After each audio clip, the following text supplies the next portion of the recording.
Hey, my name is Dean Miller. I'm 28 years old and I live in Pittsburgh, Pennsylvania. I work as a technical documentation specialist at Whitmore Design Group, a small architecture firm downtown. My job isn't glamorous. I don't design buildings. I don't sit in meetings making big decisions. I check drawings, catch mistakes other people miss, prepare project files, and make sure everything is technically sound before it goes out the door. Most days I'm the guy nobody really notices until something goes wrong. I got used to that a long time ago. After Laura died, I got even more used to living quietly. Laura was my girlfriend for 3 years. We weren't dramatic. We weren't the kind of couple who fought in public or posted every moment online. We just fit. We talked about moving in together, about getting a dog, about what color to paint the living room. Then, one rainy night 4 years ago, a drunk driver crossed the center line on the parkway and took everything. I got the call at 2 in the morning. Since then, I've gone to work, paid my rent, smiled when I needed to, but a part of me stayed frozen in that hospital hallway. I didn't date. I didn't open up. I told myself I was fine being alone until Marina Collins walked into my life. She's 31 and works as a project coordinator at the same firm. Not my boss, but every project eventually passes through her hands if it's going to stay on track. Marina is the kind of person who always has a backup plan, a spare pen, and a quiet way of fixing problems before anyone else notices they exist. She's not flashy. She doesn't walk into a room and turn heads. But if you work with her long enough, you realize she's the one holding everything together. When I first started at Whitmore, she was the one who showed me how to read complex project specs without getting lost. Once, when I came in with a fever and tried to power through, she left a cup of hot tea on my desk without saying a word. Later, she simply said, "You don't have to prove you're okay when you're clearly not." I remembered that sentence for weeks. I think I started liking her the first month I knew her. Not in a loud, reckless way, just every time she smiled at one of my dry comments, the day felt lighter. Every time she asked if I'd eaten lunch, I felt seen instead of invisible. But Marina already had a fiancé, Brandon Whitman, finance guy. Good looking in that polished, knows he's good looking way. Expensive shirts, expensive watch, expensive smile. I never liked him. Not because I had any right to be jealous, I didn't. But because he talked about Marina like she was another item on his checklist of success. Nice job, nice car, nice house coming soon, and a nice, well-behaved wife to complete the picture. Marina loved him, or at least she believed she did. When she started handing out wedding invitations around the office, I got one too. A cream-colored envelope placed gently on my desk one Wednesday afternoon. "Dean, if you're free, I'd love for you to come. I know it's a bit of a drive, but it would mean a lot to have some colleagues there." I almost said no. Nobody wants to watch the person they quietly care about marry someone else. But she looked at me with those honest eyes, and I couldn't refuse. So that Saturday morning, I put on my one decent gray suit, climbed into my old Ford, and drove to St. Augustine Church on the outskirts of Pittsburgh. It was a beautiful old brick building with stained glass windows and the soft smell of white lilies everywhere. I sat near the back, where people like me belong. Not family, not close friends, just someone there to witness. Marina stood at the end of the aisle in a simple white dress her mother had helped make and her grandmother had embroidered. She looked beautiful in the way that makes you understand she had poured her whole heart into this day. But the groom never showed up. 10 minutes passed, then 20. The polite murmurs started turning into uneasy whispers. By 45 minutes, the atmosphere in the church had shifted from concern to something darker, curiosity mixed with pity and a little cruelty.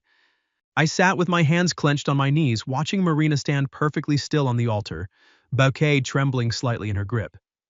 Her mother was crying quietly in the front row. Her father's face had gone hard as stone. Then her maid of honor, Emily, rushed up with a phone. Marina took it. I couldn't hear what she read, but I saw the exact moment something inside her broke. Later I learned Brandon's message had only 3 words. "I can't, sorry." 5 years together, 14 months of planning, 200 guests, ended with 3 words. Someone in the back muttered loud enough for half the church to hear, "Guess she really got left at the altar." A few people actually laughed. Marina didn't cry out loud. She just stood there, frozen, like her body hadn't caught up with what her heart already knew. I thought about Laura, not because Marina reminded me of her, she didn't, but because I remembered the feeling of watching someone I cared about be destroyed by something I couldn't stop. That helpless rage. Except this time, the person was still standing in front of me. Still breathing, still here, and I could do something. I don't remember deciding to stand up.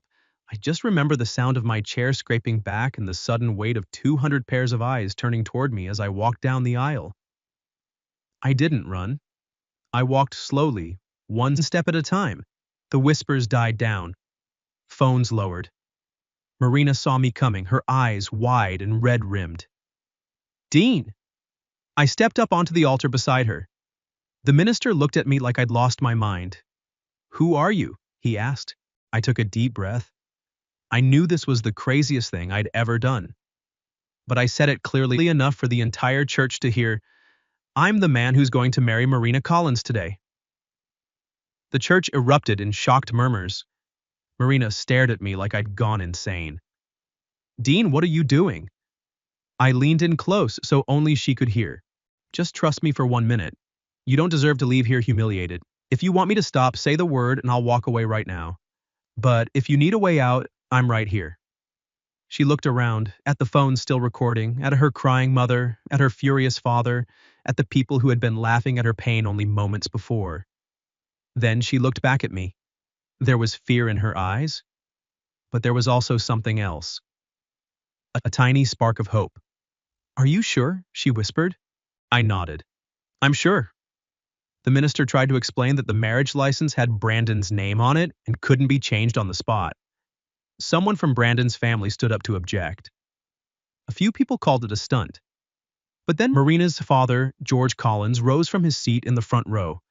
He looked at the empty space where Brandon should have been standing, then at me. A regular guy in a slightly too big suit who had just done something no one else in the room had the courage to do. "If my daughter agrees," he said, voice steady, "then I agree too." Marina reached for my hand. Hers was ice cold. "Yes," she told the minister, "I want to continue." The minister couldn't perform a legal wedding right then, but he could do a public commitment ceremony, a promise made in front of family and friends. The paperwork, if we wanted it, could come later. When it came time for the vows, I didn't say anything romantic or fake. I looked straight at Marina and spoke from the only place that felt honest. "I promise I will never use your pain as entertainment. I promise to respect you, to protect your dignity, and to never let you stand alone in a moment like this if I can help it."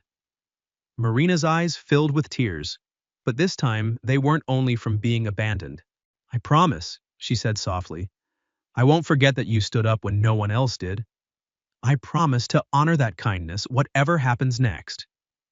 When the minister finished, the church stayed silent for a few long seconds before the applause started. Scattered at first, then growing. Some people were still confused, some looked genuinely moved. A few just clapped because they didn't know what else to do. Our kiss was light. No passion, no performance, just a gentle press of lips that felt more like respect than romance. But when I took Marina's hand and we walked back down the aisle together, I felt her stop shaking quite so hard. She was still hurt, still in shock, still trying to understand how her entire life had just changed in one afternoon. But she wasn't alone anymore. And for the first time in 4 years, neither was I. The reception after the ceremony felt like a play where no one remembered their lines. The sign at the entrance still read Marina and Brandon in elegant gold lettering. The cake still had their initials on top. The tables were set for 200 guests. The band kept playing the love songs that had been chosen months earlier. Everything was exactly as it was supposed to be, except the groom was gone and I was standing in his place. Marina walked into the ballroom holding my arm, her face carefully composed. I could feel every time her fingers tightened around mine when someone whispered too loudly. A distant cousin of Brandon's leaned toward his wife and said, "They must have been sneaking around for months." Another voice answered, "Or she just swapped grooms at the last second because the first one bailed." I started to turn, but Marina gave my arm the smallest shake. "Don't," she murmured. "Today has been loud enough." So I stayed quiet and did what needed to be done. I guided her between the tables. I helped lift the hem of her dress when it caught on a chair. I fetched her a glass of water when I noticed she hadn't drunk anything in over an hour. When people asked how long we'd been together, I answered calmly, "Long enough to know she didn't deserve what happened today." That usually shut them up. Her mother pulled her aside near the gift table. I couldn't hear everything, but I saw Marina's shoulders shake as she cried into her mother's arms. When they pulled apart, her mother looked across the room at me. Her expression wasn't warm, but it wasn't hostile anymore either. Later, George Collins found me at the bar.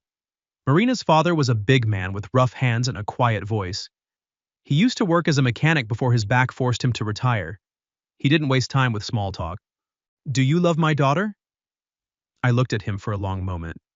Lying would have been easy, but Marina had already been lied to by one man today. I wasn't going to be the second. "I don't know if I have the right to call it love yet," I said honestly. "But I respect her, and I couldn't stand there and watch her be humiliated." George studied me for several seconds, then gave a single nod. "At least you're not a liar." When the reception finally ended, Marina had nowhere to go. The apartment she had been planning to share with Brandon was out of the question. Her parents' house was full of confused relatives. My place was small, but it was quiet, and more importantly, it was safe. "You can stay at my apartment tonight," I told her. "I'll take the couch, you take the bed. We'll figure everything out tomorrow." She looked at me, exhausted beyond the point of arguing. "Are you sure?" "My apartment isn't fancy," I said, "but it's safe." She nodded. My building was old, 3 stories, no elevator, narrow stairs that smelled like cheap floor cleaner. The light in the hallway flickered the way it had for 3 months despite my complaints to the landlord. When I unlocked the door and stepped aside, I felt a wave of embarrassment. The couch was old. The dining table was small. There was a stack of unpaid bills on the counter and a pile of project drawings I'd brought home to review. This was not the kind of place you brought a bride home to on her wedding night. But Marina looked around slowly and said, "It's warm." I didn't know why those 2 words made my chest loosen. I gave her one of my clean t-shirts and a pair of sweatpants. She disappeared into the bathroom. When she came out, the wedding dress was gone. No perfect makeup, no carefully styled hair, no image of the strong bride who had stood in front of 200 people. Just Marina, tired and small in my oversized shirt.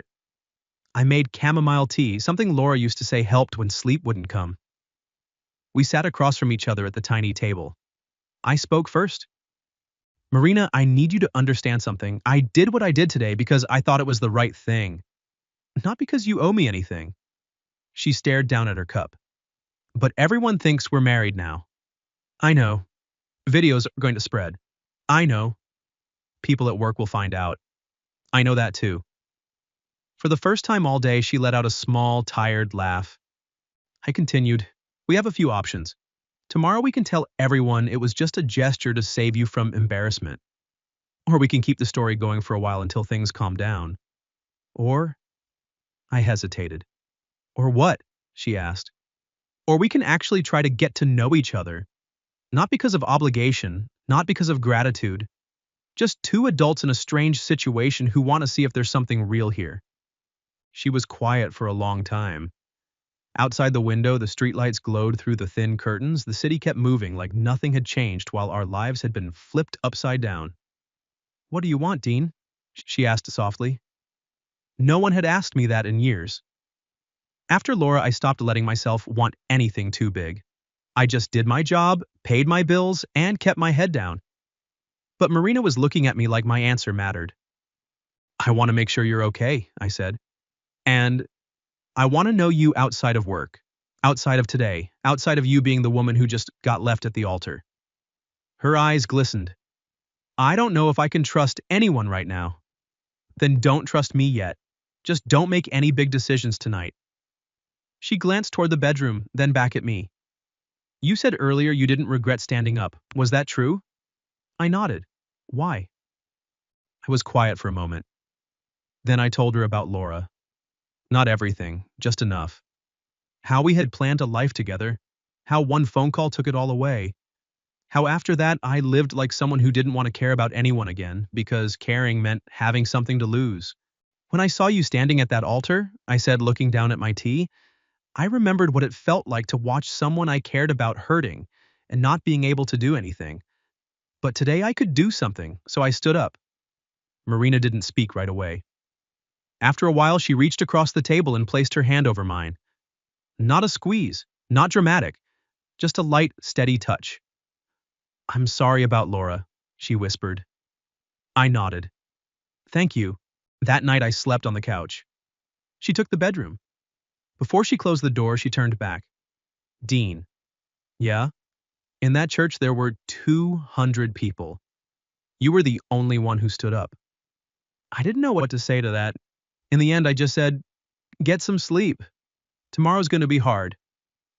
I lay on the couch staring at the peeling paint on the ceiling, the same ceiling I had stared at for the past 3 years. I had just stepped into a story I never planned for. I should have felt terrified, but all I felt was one clear, quiet truth. I didn't regret standing up, not even a little. The days after the wedding turned into weeks, and the weeks turned into something neither of us had a name for. News of what happened at the church spread faster than either of us expected. Someone posted the video online. Strangers called me a hero. Others called me crazy or an opportunist. At work, the tension was worse. Our boss called us both into his office the following Monday. I thought I was about to lose my job. But Marina walked in with her back straight and her voice calm. We'll keep our personal lives outside these walls, she said. Dean doesn't want special treatment, and neither do I. I nodded. I'm still just the guy who checks drawings, that's all. In the team meeting later, Marina addressed the elephant in the room directly. I know everyone is curious, she said, standing at the front of the room like she was presenting a project. But my private life isn't a group assignment. If you have questions about work, I'm happy to answer them. The room went quiet. I looked at her and realized something I hadn't fully understood before. Marina wasn't weak. She was hurt. But she wasn't weak. She stayed at my apartment longer than either of us planned. At first, everything was careful. I slept on the couch. She took the bedroom. We worked out a bathroom schedule like roommates. I bought an extra toothbrush and a small lamp because she said complete darkness made it hard for her to sleep. Then the little things started. She began leaving notes on the fridge. There's a sandwich in the blue container. Don't skip lunch again. I started making chamomile tea for her every night without asking. No one called it taking care of each other. But we both knew what it was. We began having real conversations. One evening she told me about her mother working 2 jobs so Marina could finish college. Her grandmother taught her how to sew and always said a woman didn't need money to have dignity.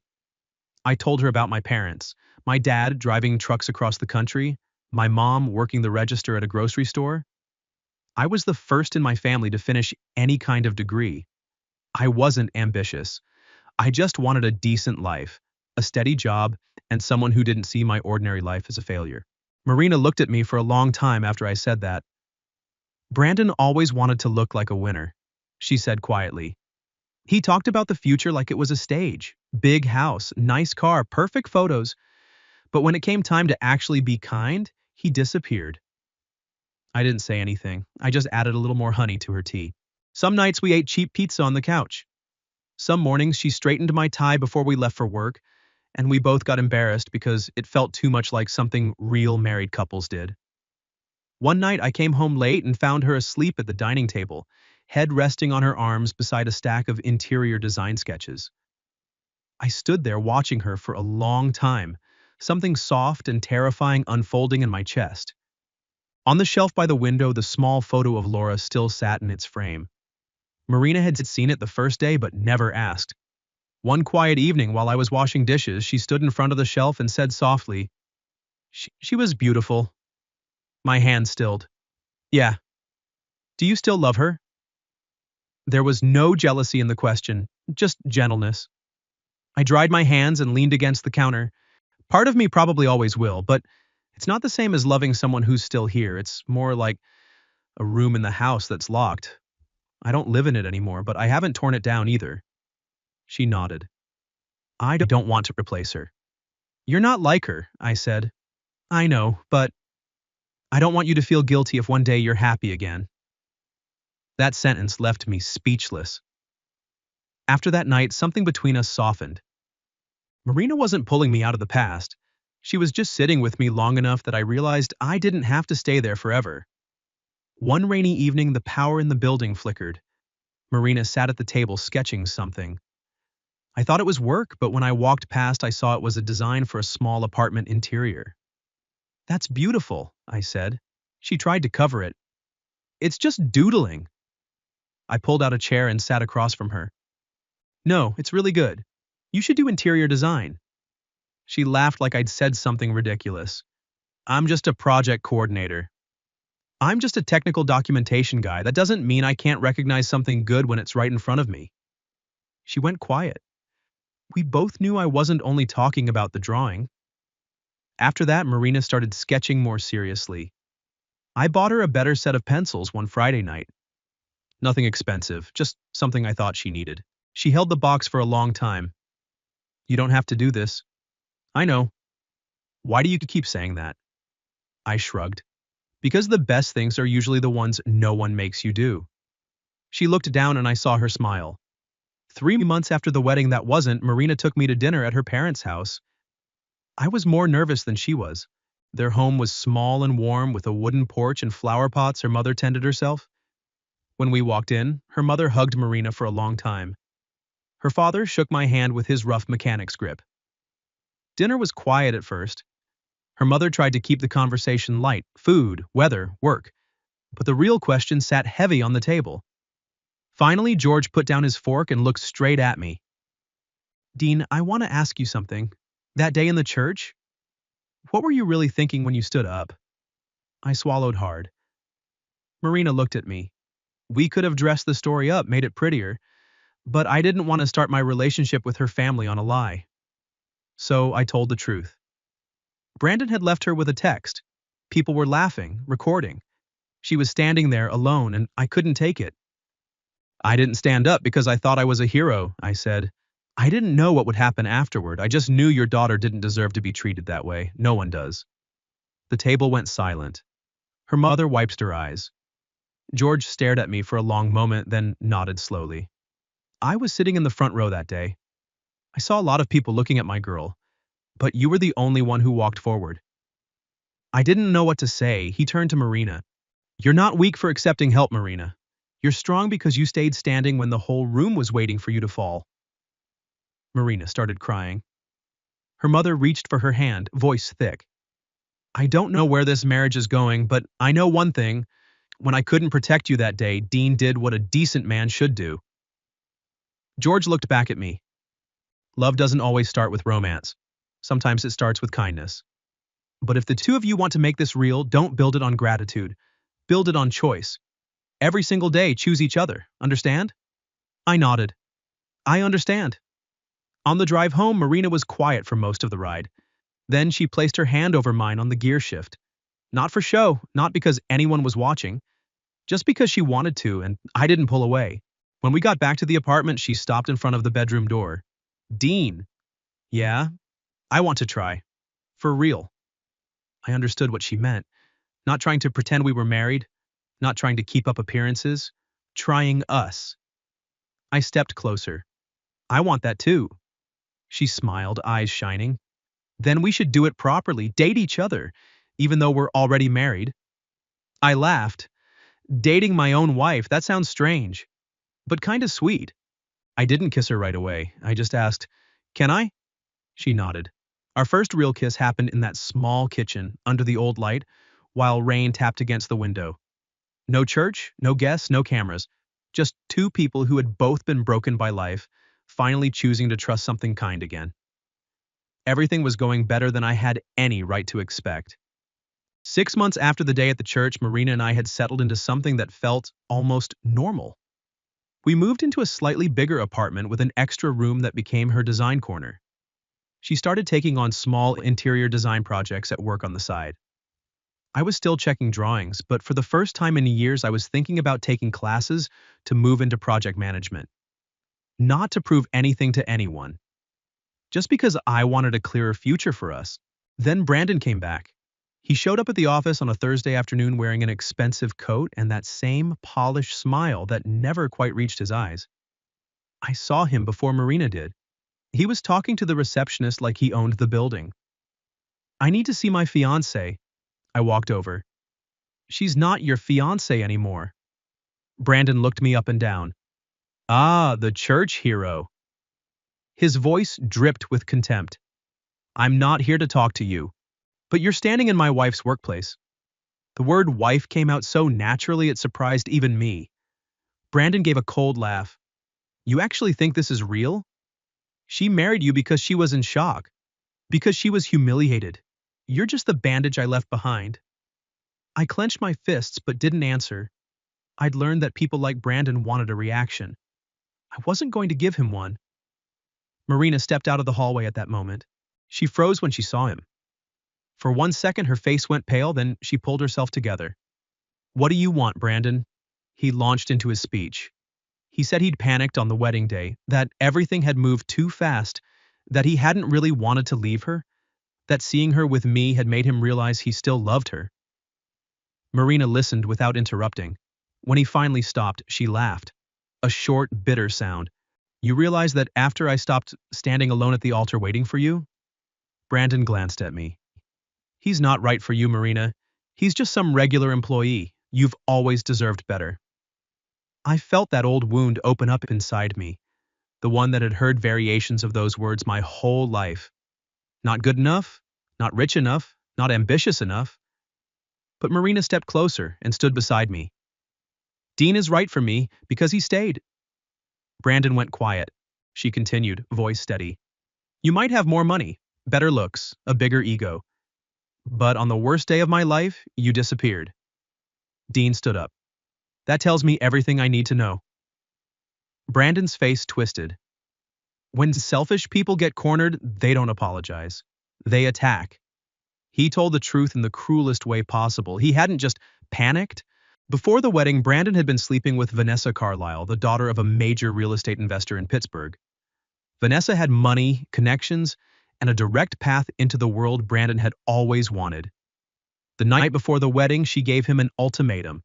Marry Marina and lose everything with her, or call it off, and her father would bring him into a new investment fund.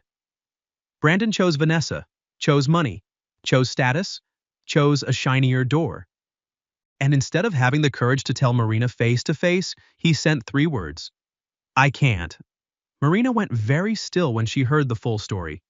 Not because she still loved him, but because she finally understood she had been weighed like a bad investment. She asked quietly, So you left me at the altar because I wasn't valuable enough for your future? Brandon frowned. I didn't say that. Marina looked him straight in the eye. No, you said exactly that. You just used more than 3 words this time. Brandon didn't give up. He took the story to social media. He claimed I had taken advantage of Marina when she was vulnerable, that our marriage was fake, that she was only with me to get revenge on him. A few people from his side joined in, digging up old videos and turning the wedding day into gossip all over again. Marina was shaken. She tried to act strong, but I saw her reading comments late into the night. I saw her sitting in the dark living room. I saw her take her ring off, stare at it, and put it back on like she wasn't sure she had the right to wear it anymore. One night I found her sitting on the back steps of our building, wearing only a thin jacket, arms wrapped around her knees. Am I dragging you into too much trouble? She asked. I sat down beside her. No. You could have had a quieter life if you hadn't stood up that day. I looked at her. I already had a quiet life before that day. And it was peaceful, but it didn't have you in it. She started crying. I took her hand. Listen to me. Brandon left you at that altar, but he doesn't get to decide the rest of your life. Neither do the people online. Neither does his family. Not even I do. Only you get to decide where you want to be. What if I choose you? Then I'll choose you back every single day. Not because of that day in the church, not because of pity, because of you. Marina leaned against my shoulder. This time, she didn't try to be strong. The next morning, she posted a public statement. It wasn't long, it wasn't dramatic. She wrote that the first wedding had started in chaos, but her marriage was no longer a reaction to being abandoned. It had become a choice. She thanked people for their concern but made it clear she didn't need to be rescued from Dean. The last line was simple. The person who left me doesn't define me. The person who stayed doesn't own me either. I choose this love because it respects me. The post spread quickly. Some people supported her. Some still judged. But this time Marina didn't delete anything. She didn't hide. She didn't cry from shame. She stood beside me at the coffee shop the next morning with her ring on and her head high. Brandon made a few more attempts, then disappeared from our story. We kept living. Not perfectly, but honestly. We moved into an even better apartment with a real studio space for Marina's design work. She began transitioning fully into interior design at the firm. I enrolled in evening classes for project management certification, not because I needed to prove I was good enough for her, but because for the first time, I wanted to build something solid for both of us. One quiet evening while we were eating noodles in the kitchen, Marina looked at me and said, "I love you." I dropped my fork. She laughed through tears. "Not because you saved me at the church. Not because I'm grateful. I love you because you make tea without asking. Because you read my sketches like they matter. Because you never make me feel like I owe you anything when you love me." I stood up, walked around the table, and pulled her into my arms. "I love you too," I said. "I think I've been in love with you since before I knew I was allowed to be." That night we stopped being two people living together because of a chaotic day. We became husband and wife for real. A year after that first chaotic day at the church, Marina looked at me over breakfast and said, "I want to marry you again." I was rinsing a mug at the sink. My hands stopped moving. "We're already married." "I know. But the first time was about surviving a terrible day.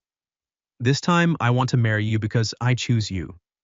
Not in front of people who are laughing at me, in front of the people who actually love us." I turned to face her. "Are you proposing to me?" She shrugged, a small smile playing on her lips. "Maybe." "Then I accept." The second wedding was nothing like the first. Only about 40 people gathered in her parents' backyard on a warm Saturday afternoon. Her mother had grown white roses again, but this time she wasn't crying from pain. She was crying from relief. George walked Marina down the short aisle between rows of folding chairs and placed her hand in mine. "Last time you stood up for my girl," he said quietly. "This time, stay for her." "I plan to," I answered. Marina wore a simple white dress, lighter, softer, the kind she said she could actually breathe in. I wore the same gray suit from the first wedding, now taken in at the shoulders. I was still just Dean Miller, still the guy who checked technical drawings for a living, still driving the same old Ford with the loan I hadn't finished paying off. But when Marina walked toward me, I didn't feel like I was missing anything. Our vows were different this time. I spoke first. "The first time I made promises to you, I barely knew what I was doing. I only knew you didn't deserve to be left standing alone. Today I know exactly what I'm doing. I choose you, not out of pity, not out of honor, not because of one impulsive moment. I choose you because you're the person who made an ordinary man like me believe that kindness can still build a beautiful life." Marina's eyes filled with tears. "The first time I said yes to you, it was because I needed an escape. Today I say yes because I found home. You didn't save me by making me feel weak. You saved me by reminding me I deserve to be respected.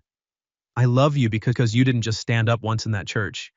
You stayed every single day after." We kissed under strings of warm lights while her family clapped. Real applause this time, no confusion, no pity. 2 years later, Marina became the lead interior designer at Whitmore Design Group. People started saying her spaces felt like home. I still worked in technical documentation, but after hours I studied for my project management certification. Not to prove I was good enough for her, just because I finally wanted to build something solid for the three of us. Marina got pregnant in the fall of our third year together. When she showed me the test, her hands were shaking. I looked at the two pink lines and couldn't speak. I just pulled her into my arms and cried like a kid.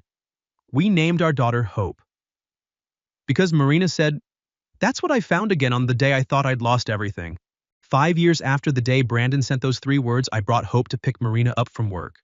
Our little girl ran across the lobby yelling, "Mommy!" at the top of her lungs. Marina scooped her up, kissed her cheek, and laughed that full, bright laugh I'd fallen in love with. Her phone rang, an unknown number. She answered. I watched her expression change, calm, distant. When she hung up, I asked, "Who was that?" She looked at me, then at Hope playing with her hair. "Brandon." I stayed quiet. "He said he's sorry," she continued. "Said he finally understands what he did." "Are you okay?" Marina smiled. "Yeah, I forgave him." I was surprised. "Not because he deserves it," she said, watching Hope point at a bird outside. because I deserve peace. And honestly, if he hadn't left me at that altar, I never would have found you. I took her hand. I don't know whether to thank him or still hate him. She laughed. Just order pizza tonight. That's enough. That evening we went home. Hope demanded to watch the same cartoon for the 100th time. Marina curled against my side on the couch while our daughter lay between us, clutching her stuffed bear, eyes glued to the screen. I looked around our small house. Nothing fancy, nothing impressive, nothing like the big dreams other people had once told me I should chase. But it had Marina. It had hope. It had laughter in the kitchen. It had chamomile tea on rainy nights. It had a woman who held my hand like I had never been anyone's second choice. I thought about that day in the church. If I could go back, I would still stand up. I would still walk past all those laughing faces. I would still look at that shaking bride and say, I will marry her. Because sometimes a whole life doesn't change because of a perfect plan. Sometimes it changes because in someone else's worst moment, you choose to stand. And if you're brave enough to stay afterward, one act of kindness can become an entire family.